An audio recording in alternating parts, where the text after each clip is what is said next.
The president has proclaimed emergency.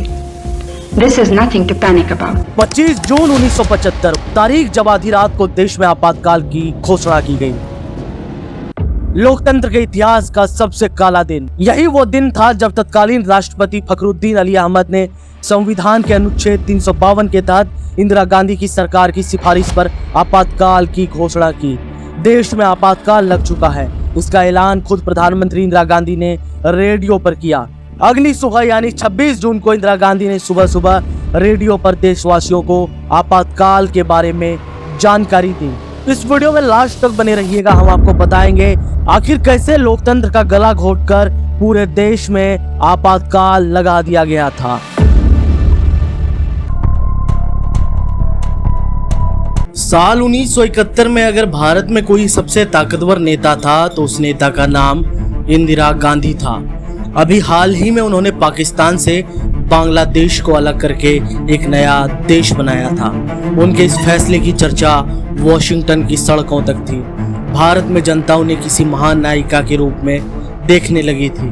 युद्ध के बाद देश में आम चुनाव हुए। जनता ने इंदिरा गांधी पर खूब प्यार बरसाया।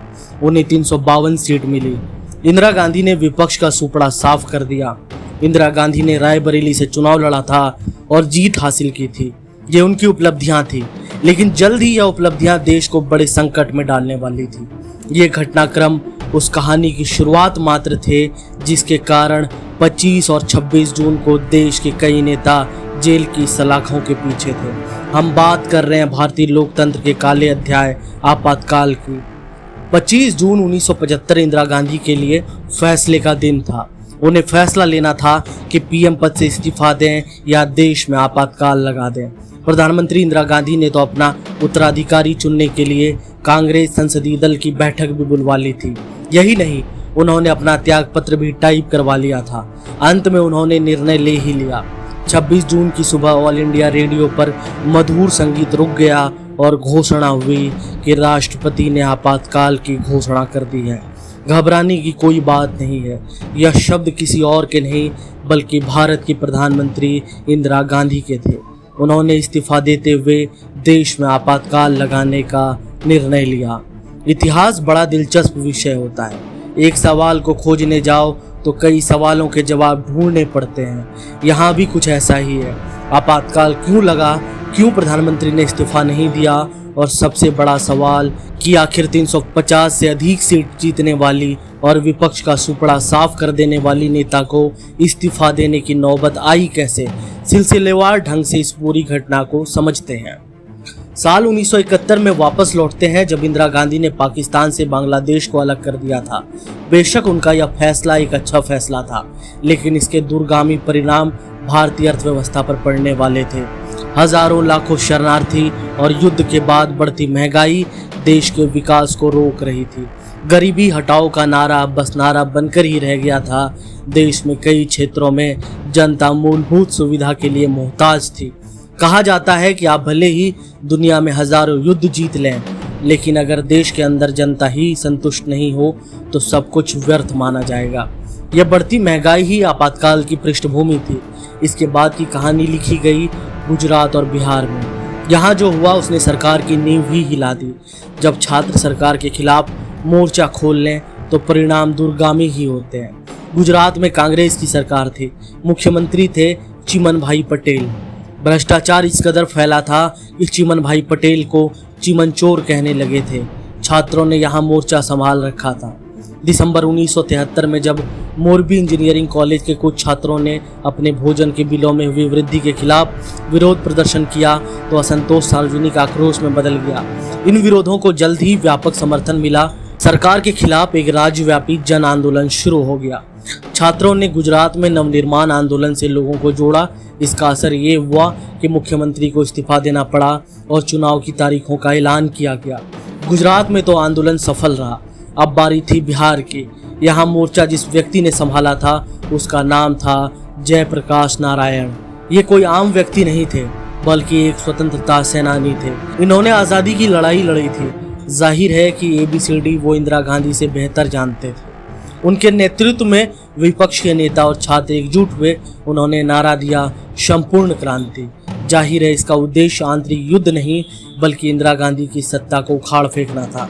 अक्सर ऐसा होता है कि किसी लोकप्रिय नेता के खिलाफ कुछ कहो तो उसे देश विरोधी मान लिया जाता है। यहाँ भी वही हुआ। जेपी मूवमेंट में दिया गया संपूर्ण क्रांति का नारा देश की आंतरिक सुरक्षा को खतरा बताया गया। इसके बाद जो हुआ उसे हम लोकतंत्र के काले अध्याय के रूप में जानते हैं। बिहार गुजरात में जो हुआ उसने सरकार की नींव हिला दी थी, लेकिन अभी एक और घटनाक्रम बाकी था। सड़कों पर लड़ाई तो जारी थी, लेकिन अभी कोर्ट में भी इंदिरा गांधी को चुनौती मिल रही थी। एक बार फिर 1971 में लौटते हैं। रायबरेली लोकसभा सीट पर इंदिरा गांधी के खिलाफ चुनाव लड़ा था समाजवादी राजनारायण ने। जब इंदिरा गांधी की सत्ता को चुनौती मिलने लगी तो राजनारायण ने भी मोर्चा खोल दिया। अदालत में इंदिरा गांधी पर आरोप लगाए गए कि उन्होंने चुनाव जीतने के लिए सरकारी मशीनरी का गलत उपयोग किया है। इलाहाबाद हाई कोर्ट में जस्टिस जगमोहन लाल सिन्हा मामले की सुनवाई कर रहे थे। इलाहाबाद हाई कोर्ट में सुनवाई के दौरान इंदिरा गांधी को खुद कोर्ट में पेश होना पड़ा। यह पहली बार था जब कोई प्रधानमंत्री कोर्ट में पेश हुआ था। इधर जस्टिस सिन्हा को इंदिरा गांधी के पक्ष में फैसला सुनाने के लिए प्रलोभन मिल रहे थे, लेकिन हर कोई बिकाऊ नहीं होता। उन्होंने दलीलों को सुना और 12 जून 1975 को फैसला सुनाया। ये फैसला ऐतिहासिक था। जस्टिस सिन्हा ने इंदिरा गांधी के चुनाव को शून्य घोषित कर दिया और 6 साल के लिए इंदिरा गांधी को किसी संवैधानिक पद के लिए अयोग्य ठहरा दिया। अब हाई कोर्ट ने तो फैसला दे दिया था, अब बारी सुप्रीम कोर्ट की थी। इंदिरा गांधी ने सुप्रीम कोर्ट में याचिका दायर की। जस्टिस VR कृष्णा अय्यर मामले की सुनवाई कर रहे थे। इंदिरा गांधी के वकीलों ने बताया कि देश की स्थिरता के लिए इलाहाबाद हाई कोर्ट के फैसले पर स्टे लगाना जरूरी है। जस्टिस अय्यर ने दलीलों को सुना और 24 जून को फैसला सुनाया। उन्होंने फैसला दिया कि इंदिरा गांधी प्रधानमंत्री के पद पर तो रह सकती हैं, लेकिन संसद में वोट नहीं दे सकती और संसद के रूप में मिलने वाले वेतन और भत्ते की भी हकदार नहीं थी। बस इसके बाद इंदिरा गांधी ने निर्णय ले लिया कि देश को अब वह आपातकाल लगाकर चलाएंगी। प्रधानमंत्री इंदिरा गांधी ने ऑल इंडिया रेडियो पर आपातकाल की घोषणा कर दी। इस खबर को सुनने वाले उतने ही बेखबर थे जितना कि गांधी के कैबिनेट मंत्री। प्रधानमंत्री के AIR स्टूडियो में जाने से कुछ घंटे पहले ही उन्हें आपातकाल लगाए जाने की सूचना मिली थी। आपातकाल की घोषणा पर राष्ट्रपति फखरुद्दीन अली अहमद ने 25-26 जून को दरमियानी रात को हस्ताक्षर कर दिए थे। इसके तुरंत बाद दिल्ली भर के अखबारों के प्रेस अंधेरे में डूब गए, क्योंकि बिजली कटने के कारण अगले 2 दिनों तक कुछ भी नहीं छप सका। दूसरी ओर 26 जून को सुबह सुबह कांग्रेस पार्टी का विरोध करने वाले सैकड़ों राजनीतिक नेताओं, कार्यकर्ताओं और ट्रेड यूनियन वादियों को जेल में डाल दिया गया। देश भर की जेल राजनीतिक बंदियों से भर दी गई। यही है लोकतंत्र का काला इतिहास और इमरजेंसी लगाकर लोकतंत्र पर एक काला धब्बा लगा दिया गया।